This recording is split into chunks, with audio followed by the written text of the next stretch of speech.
Well, mga kapopong, kumusta? Well, kung kahapon pinag-usapan natin itong Russia at mga plano nilang nilalatag laban sa grupo ng NATO. Ngayon naman pag-uusapan naman natin itong patungkol doon sa meeting ni na Vladimir Putin at noong representative ng North Korea na naganap last week. Well, isa-isahin na lang natin itong nakakatakot na pinag-usapan nila, ha?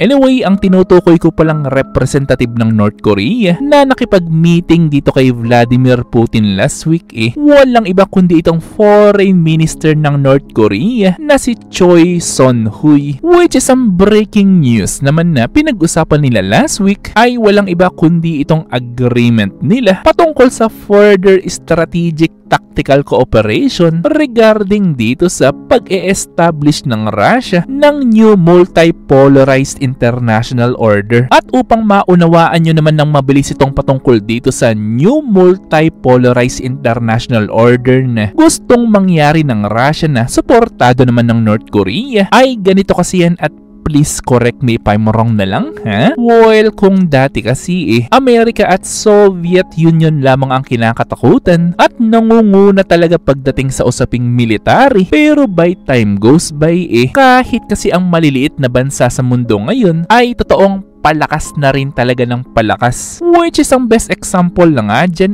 walang iba kundi itong bansang Taiwan na kahit maliit ang kanilang bansa ay still hindi pa rin sila nagpapaapi sa ginagawa ng China at handang lumaban anytime na sumugod ang China sa kanila. Well, sa madaling kwento at paliwanag ay itong ginugusto ng Russia regarding nga dyan sa new multipolarized international order ay parang gusto niyang encourage ang maliliit na bansa, most especially na mga bansa na galit rin sa bansang Amerika na gumawa o kumilos rin sila upang hindi sila maandar ng Amerika. Well, kaya kung ganyan man talaga ang plano nila ang galing ng tactics ng Russia, diba? Na yung pang-e-encourage o pang-brainwash rin nila sa ilang bansa na galit rin sa US ay totoong magiging isang win-win situation para dito kay Putin. Yes mga kapopong, dahil mas magiging madali ang trabaho ng Russia kung pati ang maliliit na bansa na ayaw rin sa US lalaban rin sa US. At ang isa rin pala sa pinag-usapan ni na Putin at noong tauhan ni Kim Jong-un na ipinadala niya sa Russia last week ay itong patungkol sa sinabi ni Vladimir Putin na magkakaroon ng pagbisita itong si Putin sa North Korea very soon. Na ngayon palang mga kapopong ay sasabihin ko na sa inyo na yung statement na yan talagang nakakatakot.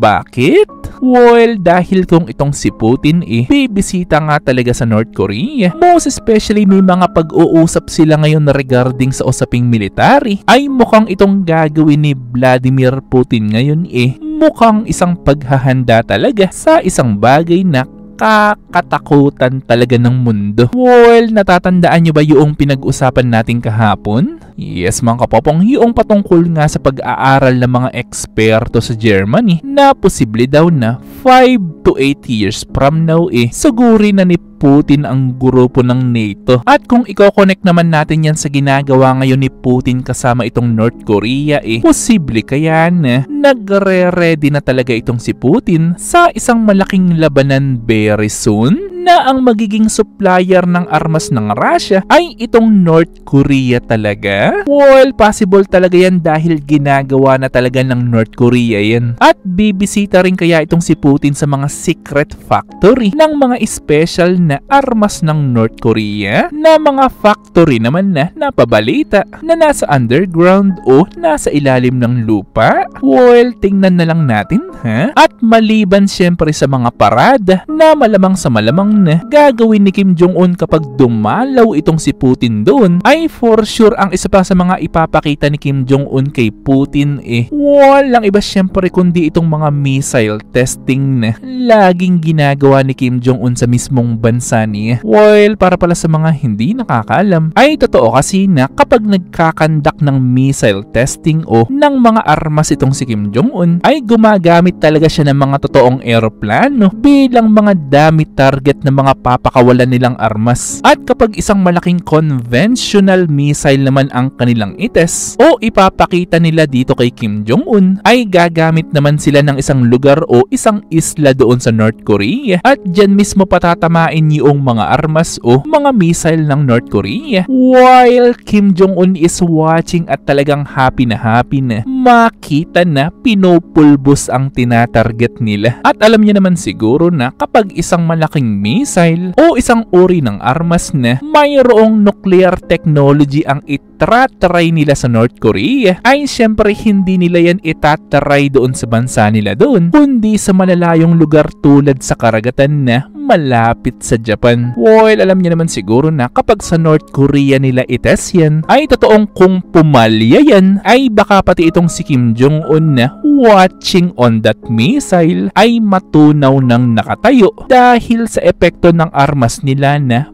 mayroong nuclear technology. Na ang tanong ko naman sa inyo ngayon ay kung magkakatotoo nga yung 5 to 8 years from now sumugod na itong si Putin, ay sa tingin nyo ba ay tutulong rin ang mga sundalo ng North Korea at China dyan? Well, syempre gusto kong malaman ang inyong mga opinion, so i-comment lang yan sa baba. Ito ay aking babasahin ng personal at pupusuan. At syempre kung may nalaman o natutunan ka sa video ko, mag-subscribe ka naman. At nandito na yung inyong mga shoutouts. At kayo rin mga kapapang, kung gusto nyo rin magpa-shoutout o mag-request ng video, ay i-comment lang yan sa baba. At muli ito yung Teacher Popong na nagsasabing, Te Amo!